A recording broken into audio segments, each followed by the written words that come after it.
Sehingga jika itu yang terjadi, maka Anies Baswedan ini sebenarnya adalah Prabowo Subianto yang dulu. Tapi sayangnya, brand tersebut ini tidak ditonjolkan. Malah brand tentang agamis, mengingat keberhasilan yang dilakukan oleh rezim Pak Jokowi ini tadi sangatlah luar biasa dibandingkan presiden yang sebelumnya.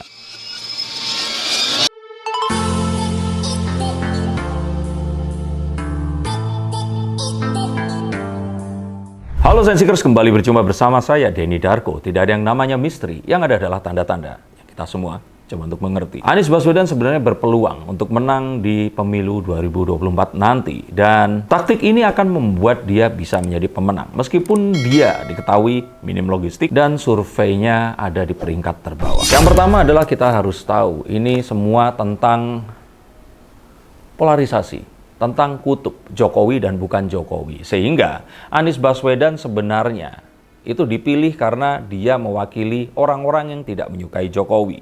Jadi bukan karena menyukai Anies Baswedan secara sepenuhnya. Betul ada, tapi persentasenya mungkin akan kecil. Sebagian besarnya karena tidak menyukai Jokowi, maka mereka berpihak kepada Anies Baswedan. Mengetahui fakta ini akan membuat Anies berpeluang untuk bisa menang nanti. Sehingga jika itu yang terjadi, maka Anies Baswedan ini sebenarnya adalah Prabowo Subianto yang dulu. Prabowo Subianto di 2 periode sebelumnya ini mewakili orang-orang yang tidak menyukai Jokowi. Ya, walaupun hal tersebut tidak sepenuhnya benar karena Prabowo Subianto memiliki karakter yang lebih kuat dibandingkan Anies Baswedan dan memiliki satu kesamaan dengan 2 mantan presiden Indonesia, yaitu SBY dan Soeharto, sehingga mungkin akan sedikit lebih banyak orang-orang yang memang fanatik dengan Pak Prabowo dibandingkan dengan Mas Anies ini tadi. Mengapa demikian? Karena saya pikir Mas Anies ini dengan kepandaian dan edukasinya belum mewakili apa yang diharapkan oleh orang-orang Indonesia kebanyakan. Orang seperti saya tentu akan melihat bahwa Anies Baswedan adalah representasi orang-orang yang akan bisa mengubah Indonesia dengan background akademisi dan wawasan internasional. Tapi sayangnya, brand tersebut ini tidak ditonjolkan. Malah brand tentang agamis, seseorang yang mampu memberikan pembelaan terhadap Islam yang dianggap selama ini dimusuhi oleh rezim yang ada. Hal itulah yang kalau menurut saya ini seperti beli mobil keren, tapi dipakai untuk mungkin ya pergi pengajian saja, padahal ini bagus untuk dipakai jalan-jalan, pakai bekerja, dan dipakai untuk bertemu dengan relasi dan teman berbisnis. Jadi fiturnya nggak kepakai, karena selalu yang dikedepankan adalah image-image religius. Nah, kalau menurut saya sebenarnya ini tidak akan banyak berpengaruh kepada pemilih yang dengan approval rate presiden saat ini tentu akan lebih memilih pragmatisme dibandingkan akhiratisme. Dan bagaimana beliau ini tidak memiliki basis dukungan dari partai dan juga basis dukungan orang-orang yang memang menjadi latar belakangnya. Maka mengetahui hal-hal ini tadi akan membuat langkah ini akan lebih jelas menuju kemana. Basis pendukung ini tidak ada, hanyalah mutual enemy atau musuh yang mungkin kebetulan sama sehingga mereka akhirnya berkumpul di kolam yang sama. Tapi karena mungkin hal-hal ini tadi yang diamini, akhirnya kesetiaan di antara orang-orang yang di dalamnya itu akan rendah dan kohesinya tentu saja akan tidak setinggi yang diharapkan. Dan berbicara tentang kesetiaan, saya pikir kartu Seven of Swords ini menunjukkan bahwa beliau ini memang memiliki rekam jejak sebagai kutu lompat berpindah-pindah karena memang tidak ingin terafiliasi dengan partai tertentu. Ini sesuatu yang saya pernah bayangkan saat saya dulu kuliah. Bagaimana sih mengubah sebuah kebiasaan korup yang sudah ada? Haruskah kita masuk ke sebuah sistem ataukah kita menggunakan sistem itu tadi dan berpindah-pindah untuk mengubahnya dari luar? Memang kebanyakan saat kita sudah masuk ke dalamnya, sistem itu yang akan merubah kita. Tetapi cara kebalikannya juga tidaklah mudah.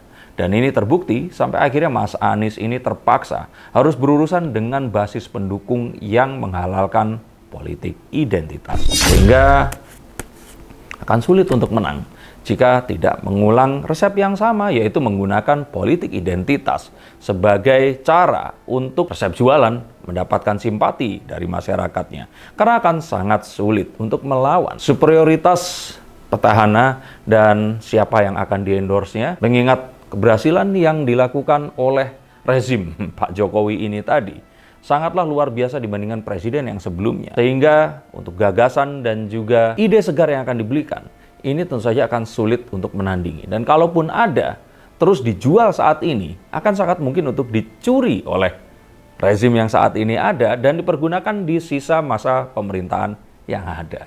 Maka cara yang lain selain menggunakan politik identitas, itu yang pertama, adalah menunggu adanya kesempatan. Kesempatan apa? Kesempatan keplesetnya calon yang lainnya. Dan itu yang dilakukan oleh Mas Anies saat melawan Ahok atau Basuki Cahayapurnama kemarin. Jika saja BTP tidak kepleset lidah memakai agama saat itu, Mas Anies tidak akan berhasil menjadi gubernur DKI Jakarta. Tapi ini juga merupakan sebuah benefit dari kompetisi dan ini adalah satu taktik juga yang biasanya digunakan saat kita tidak memiliki kekuatan yang sama kuat dibandingkan lawan kompetisi kita. Jika tidak dengan itu, maka cara yang lain adalah berpindah dan merapat ke kubu Pak Prabowo. Karena hanya dengan ini, beliau akan bisa menjadi Presiden Republik Indonesia. Walaupun mungkin tidak di tahun 2024. Karena saat menjadi Wakil Presiden dari Pak Prabowo Subianto, maka kesempatan untuk bisa memenangkan ini jauh lebih besar. Apalagi jika nanti dia sudah pernah menjadi wakil presiden, akan lebih mudah untuk naik. Tapi maukah Mas Anies ini berpindah kubu? Kita akan lihat dari AHY. Jika AHY tidak menjadi wakil presiden, maka dipastikan koalisi perubahan untuk persatuan Indonesia ini akan bubar dan tentu saja Anies harus mencari suaka yang baru. Atau jika tidak, tentu saja ya mau tidak mau harus merapat kepada Ganjar Pranowo karena tidak ada cara yang lain. Apalagi jika dia sampai tidak diusung oleh Nasdem karena ditinggalkan oleh Demokrat dan tidak mendapatkan dukungan dari PKS. Maka selain merapat ke Prabowo, tentu saja merapat ke kubu Ganjar Pranowo. Apakah akan menjadi menteri terlebih dahulu, tapi dia akan bisa menjadi presiden nantinya juga. Atau siapa tahu ternyata Bu Mega berubah pikiran dengan beberapa kontrak politik, akhirnya Anies Baswedan ini akan diangkat menjadi wakil presiden tanpa adanya koalisi dengan partai yang lain. Karena PDI sangat mungkin melakukan hal tersebut. Maka dari itu, saya katakan bahwa masih tetap sulit untuk menang. Dan 10 tahun ke depan, ini masih tentang Jokowi. Di mana kalau bukan Ganjar Pranowo, Prabowo Subianto masih sangat memungkinkan. Tetapi taruhan saya tetap pada Mas Ganjar. Karena dukungan elektoral yang masih sangat kuat, keterkenalan yang masih bisa ditingkatkan, dan elektabilitas yang juga belum maksimal. Ganjar Pranowo masih sangat memungkinkan untuk menjadi penerus dari Jokowi.